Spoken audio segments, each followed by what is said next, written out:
Shalom, Israel. First and foremost, I do want to give all praises, all honor, and all glory to Yahweh, Ba'ashem, Yahushua, Ba'ashem, Kakadash, the born to the apostles, and else great millstone for teaching us its true peace and blessings to the whole of Israel. Yahweh is the name of the fallen Hebrew, Ba'ashem is the name, and Yahushua is the name of the begotten Son. Back in the lesson, and as you entitled, I'm going to 2/3 Gots to Go. Something to that effect, and it's like if I kind of sound weird and kind of have a sore throat, so I'm gonna try to teach around it, like real words. But I came across a video right here, and I just want to make a quick lesson. Just go into it. Just go through how through Jake is, how far gone, the many of our people are. And why 2/3? Just they gotta go. They're too far gone. And you're gonna see right here, within this video, of just the type of state, position that our people are in. Through. And you see many other examples. Jake just full on bugging out, man. But let's play real quick. Get a couple scriptures, not me a long lesson. Let's dive right into it.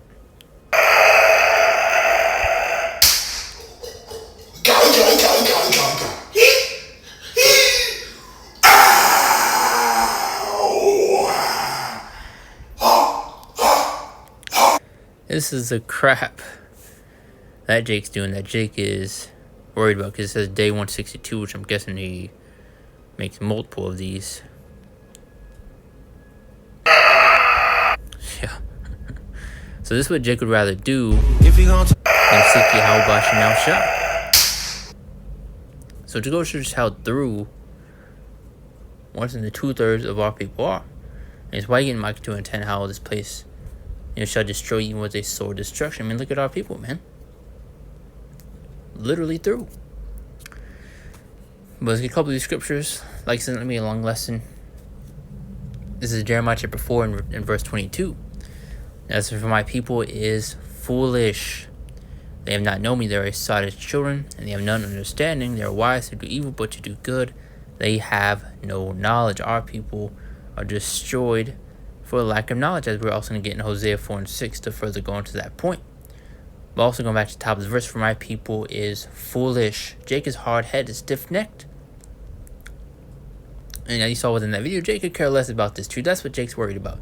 Day 162, instead of posting lessons, posting him screaming in the bathroom. Which I'm not saying he's in the truth, but you get the point. This is where Jake's priorities are at. What Jake's focused on. Screaming in the damn bathroom. Acting a fool, literally. But Hosea chapter 4 verse 6. Now it says, my people are destroyed for lack of knowledge. Because I was rejected knowledge, I also reject thee, that shall be no priest to me.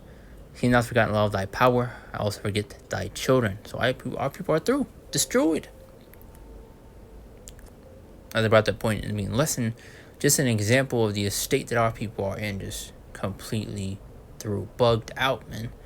You can find many other videos of Jake just being stupid.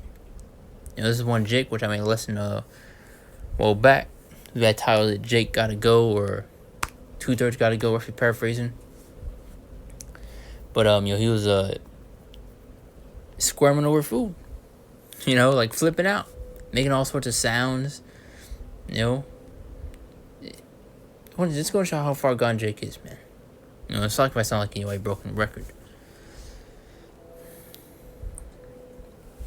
This is Micah chapter 2 verse 10.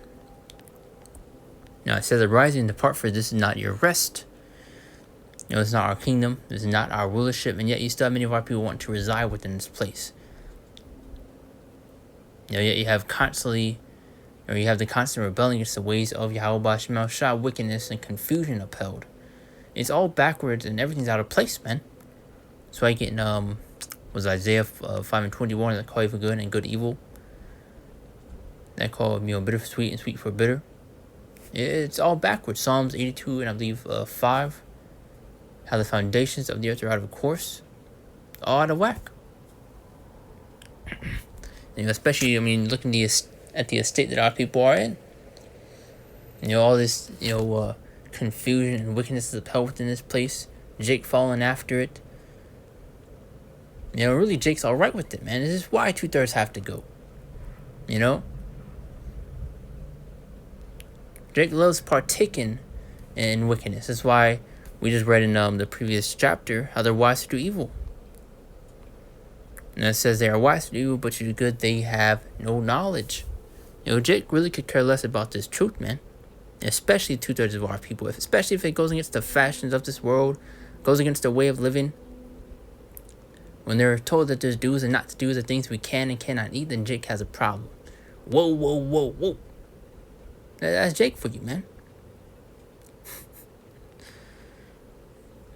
This is a read of Michael Town. I think I finished it, but it says, "Arise and depart, for this is not your rest, because it is polluted. It shall destroy you even with a sword destruction." I mean, look at Jake, man. And if we continue to reside in this place any longer, we'll be through. This is why you get in the scripture in Matthew 24 and 21. How Lord is hastening. I believe the 22nd verse actually goes into it. How it says, "And except the days shall be shortened, the flesh be saved, but if you like sake, those days shall be shortened." So the Lord is hastening those days, and they need to be hastened, man. Or else we'd be through. Listen, look at the confusion, the wickedness upheld. Everywhere around you, everywhere you look, it's being shoved down your throat. And look at the type of things that Jake is doing.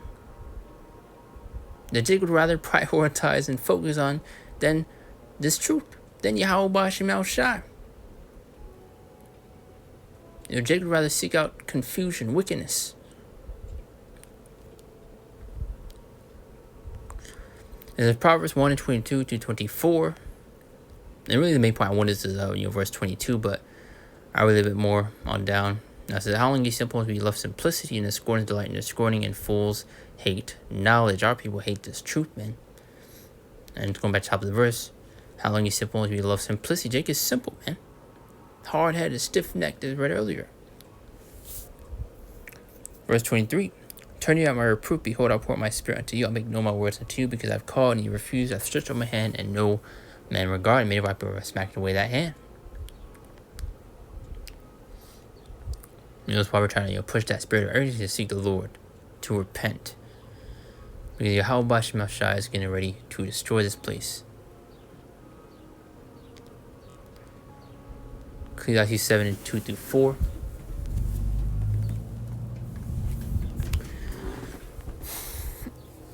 It says, "It is better to go to the house of mourning than go to the house of feasting. For that is the end of all men, and the living will lay it to his heart. Now it says, sorrow is better than laughter, for by the sadness of the countenance the heart is made better." Verse 4, which is the main point. This is, "The heart of the wise is in the house of mourning, but the heart of fools is in the house of mirth." And that's what many of our people are in the house of mirth, man. Which, as we read, is the heart of fools. Jake is in this, so-called live it up spirit. Everything's all fine and dandy. Wanting to be in this, party-like spirit. Well, Yahweh Bashim Shai is getting ready to destroy this place, but, that's a spirit, that's prophecy right there. It's Matthew 24 and 37. How we're as in the days of Noah. Jake's going on about the day so-called living it up. Jake could care less about this thing. So, learning was coming to him. They're going to be caught by a left hook. Because Jake didn't want to prepare. Jake didn't want to seek the Lord. And you saw within that video we just played of what Jake would rather do. He had over 100 plus videos of him screaming, acting like a T-Rex. There's also another video that just came to mind, which I think I made let's go into, where you had this Jake acting like a dragon, roaring, talking in a deep, demonic voice. I mean, Jake gotta go, bro. And we're specifically speaking to the 2/3. Because the Lord is only dealing with his elect, the 1/3. Which I hope and pray that we're a part of. Now it says, "The heart of the wise is in the house of mourning, but the heart of fools is in the house of mirth." So just going to show the type of spirit that our people are in. They're obviously not in a serious spirit. That's why they continue to make these jokes, especially of the end times. You see people making pranks and jokes of a nuclear warning prank. But very soon ain't gonna be no joke, ain't gonna be no prank. You see how they will laugh and have tears of joy knowing it was a prank. that was just a joke, but very soon you'll be crying with tears of sorrow, knowing that is very real. But this is Zechariah 13:8. Now says, it shall come to pass that all the land, saith the Lord, 2 parts therein shall be cut off and die, but the third shall be left therein. So 2/3 are going to be destroyed on this side. And hey, we can see why. Just too far gone. Worse than you're seeing the constant wickedness, the confusion that's held within this place, and that Jake is especially partaken in. And that Jake really sees no problem with. As we read in Micah 2:10, how this is not a rest, this is not our rulership, but yet Jake wants to reside within this place. Jake wants to stay here. And Jake is comfortable. Well, Jake will soon be uncomfortable. But the point was made, the Lord's lesson was edifying. I do want to close out and give all praise, all honor, and all glory to Yahweh, Bashem Ashai, Bashem Kakadash, Shalom. See you next one. Lord's will.